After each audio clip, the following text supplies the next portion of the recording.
इनको हजारों जातियों में बांटा गया, जिसको बाबा साहब ने जमात में बदला, SC ST OBC या अल्पसंख्यक कहा है, उनको इस देश के जो मनुवादी व्यवस्था है, जो जातिवादी व्यवस्था है, वो मारना नहीं चाहता है। वो उसको गुलाम बनाए रखना चाहता है, मजदूर बनाए रखना चाहता है। कॉलेज यूनिवर्सिटी में प्रोफेसर भी है, आप डॉक्टर भी हैं, इसरो में वैज्ञानिक भी हैं, लेकिन आप जान लीजिए इस देश में हाई कोर्ट सुप्रीम कोर्ट में अब जज भी बनने लगे हैं। लेकिन इस देश में मीडिया एक ऐसा अभेद किला है जातिवाद का, जिसमें एक भी SC ST OBC का आदमी नहीं है। तो सोचिए, ये देश कंट्रोल होता है मीडिया से। और जिस समाज में कलाकार, मीडिया, पत्रकार, लेखक नहीं होगा, वो समाज कभी भी अपने संवैधानिक अधिकारों को पा नहीं सकता है। सोशल मीडिया पर जिस दिन इस देश के बहुजनों ने, 90 करोड़ लोगों ने, 100 करोड़ लोगों ने जो SC ST OBC है, जय भीम लिखना शुरू कर दिया, मनुवाद की जड़ें हिल जाएंगी, ये दावा है मेरा। महाराष्ट्र आने का कोई मौका नहीं छोड़ता हूं, वो भी खासकर नागपुर दीक्षा भूमि है। और महाराष्ट्र के हम लोग कर्जदार हैं, क्योंकि बाबा साहब फूले थे यहाँ, और बाबा साहब और फूले न होते तो हम न होते। और मंच पर थोराट साहब हैं, थोराट साहब न होते, UGC के चेयरमैन न बनते, तो शायद लक्ष्मण यादव जैसे लोग प्रोफेसर भी न बन पाते। तो तमाम भंते लोग, दीक्षा भूमि की धरती है। और मैं पत्रकार हूं, और कामले ने कहा कि आना है, तो मैंने कोशिश की। और मैं सबसे ज़्यादा शुक्रगुजार हूं आवाज़ इंडिया के लोगों का, जो इस परिस्थिति में भी वो इस चैनल को उन्होंने 10 साल से चला रहे हैं। और मुझे पता है, बाबा साहब ने 4 अखबारें शुरू की।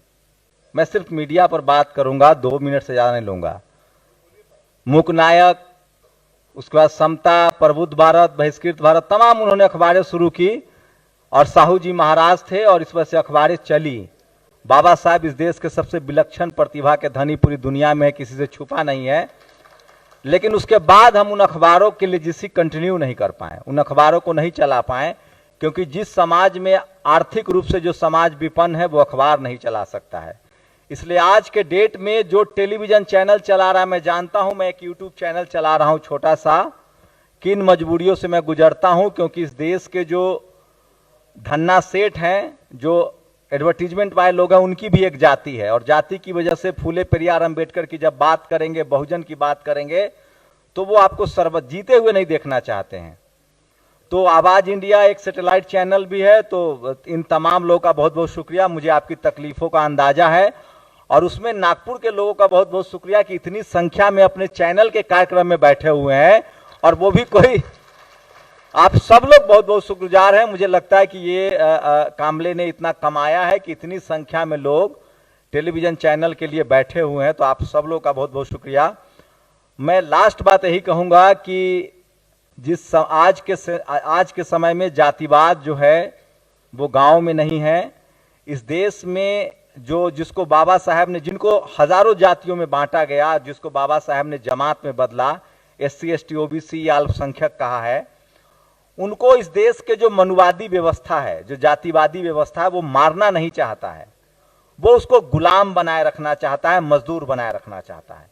आप ड्राइवर बन जाइए, आप उनका बावर्ची बनिए, उनका होम केयर टेकर बनिए, उनके बच्चे संभालिए, उनके जूते पॉलिश कीजिए, वो आपको इज्जत भी देंगे, हो सकता है साथ में बैठा के खिलाएंगे भी, क्योंकि वो चाहते हैं कि आप लाचार बेबस हो। अब जो जातिवाद है, वो मीडिया जो अंतिम किला है, जहां अभी भी सेंध नहीं लगा है, एक भी इस देश का संपादक गैर सवर नहीं है। अगर सुखदेव थोराट साहब ने कोशिश की, चेयरमैन बने, उन्होंने प्रावधान किया कि इंटरव्यू में दलित, पिछड़ा, आदिवासी होगा, तो आपके वाइस चांसलर भी हैं, कॉलेज यूनिवर्सिटी में प्रोफेसर भी, आप डॉक्टर भी हैं, इसरो में वैज्ञानिक भी हैं, लेकिन आप जान लीजिए इस देश में हाई कोर्ट सुप्रीम कोर्ट में अब जज भी बनने लगे हैं।